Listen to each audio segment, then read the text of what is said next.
Hi everyone, in this video I'm going to show you how to identify any chord in any piece of music.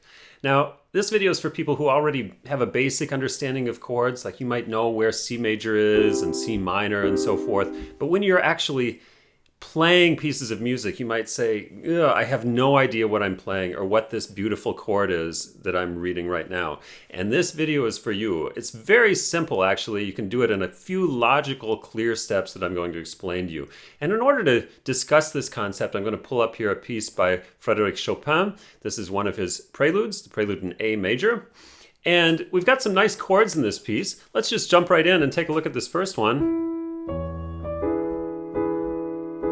Now we're going to take a look at that chord and identify it. So this chord right here, our first step that you have to do anytime that you have a chord and you want to know what it is you have to get rid of all the doubled notes because they don't add anything to the chord. So if you look at this chord, I have this E and I have that E.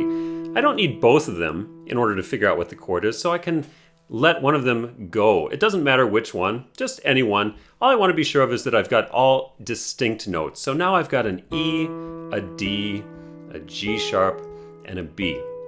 That brings us to our second step.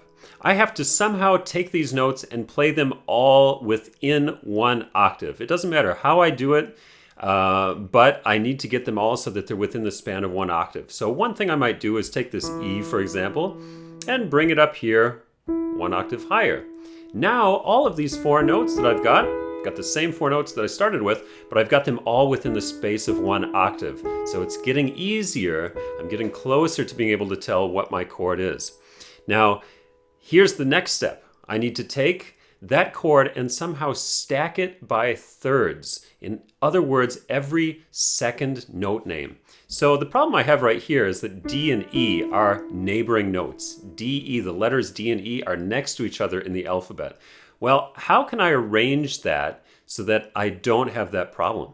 Well, I need to take this D and move it up here. And now when I read my note names, E, G sharp, B, and D, I have thirds stacked on top of each other. Or another way of saying that is I have every second note name. I have E, G sharp, B, and D. So that tells me I have some kind of an E chord. And from there you can look at the chord itself. You see you have, in this case, 4 half steps plus 3 gives me my E major chord, and 3 more steps gives me my E7 chord. Now before we go on to the next example, I just want to take a moment to say, if you're like a lot of pianists and you enjoy learning piano online, but you are having a little trouble knowing what you need to learn when, and you feel like you need some personalized feedback, check out petersonpianoacademy.com.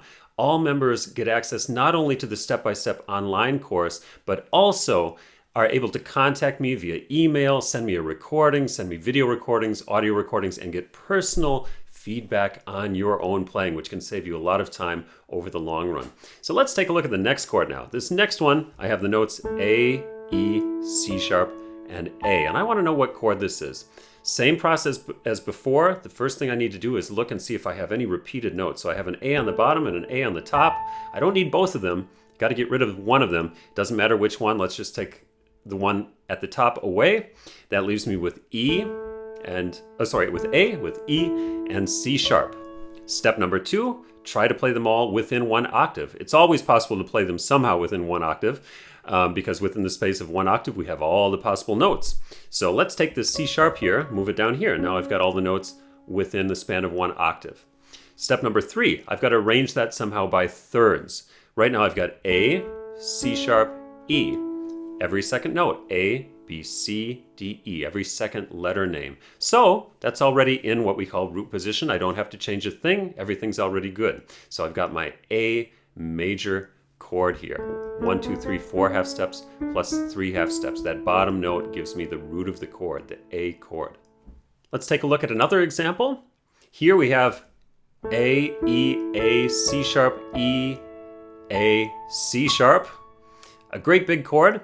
And we have a lot of repeated notes there, right? So we want to get rid of those first of all. We've got an A and an A and an A. Let's just leave the, let's take this A away. Let's take this A away. It doesn't really matter which one you take away. which ones you take away, you just want to be sure that you have only one of each note left over. Now I've got A, E, C sharp, E, C sharp. So I've got two E's. Let's get rid of the C on the top. Let's get rid of one of the C sharps as well because I've got two C sharps. Now I'm left with A, E, C sharp. Next step, play them all within the space of an octave. Take this down an octave to C sharp, and I'm left with exactly the same chord that I had before, the A major chord.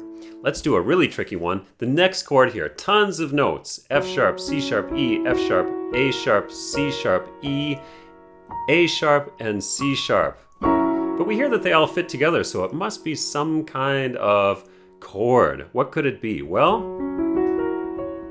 let's go step by step. We want to get rid of all the notes that are doubled. We've got two F sharps here, right? We've got this one and this one, so I'll get rid of one of those. We've got several C sharps, so I'm going to get rid of the top one. I'm going to get rid of the bottom one. That leaves me with these notes now. Now I see that I have still two E's left, so I'm going to get rid of one of the E's. That leaves me with F sharp, A sharp, C sharp, E, and A sharp. I've still got a double note. I've got two A sharps in this chord. So there's a lot of fat that I have to cut away from the meat in this chord, so to speak. Let's get rid of that extra A sharp. Now I've got F sharp, C sharp, E, and A sharp. Next step is to play them all within the space of one octave. So I'm going to take this A sharp, play it down here. Now I've got these four notes. Now I have to look and see, do I need to invert that to figure out what the root of the chord is? Do I have thirds already, or do I need to invert it again? I have F sharp, A sharp, C sharp, and E. Just forget about all the accidentals, the sharps and the flats, and just look at the letter names. F, A, C, E. F, G, A, B, C, D, E. I have every second letter name. That means this chord is already stacked by thirds, so the root of my chord is F sharp. It's an F sharp chord, and if I look at the spacing between the notes, or if you just listen to this chord, the bottom three notes sounds like a major chord, right? And to check, 1, 2, 3, 4 plus 3 more, and then 3 more on the top, that gives me an F sharp 7 chord. So that's the process that you go through when you have a piece of music and you want to figure out what is the chord that I'm playing. I hope you found this video to be helpful. Don't forget to like and subscribe, and I'll see you again soon.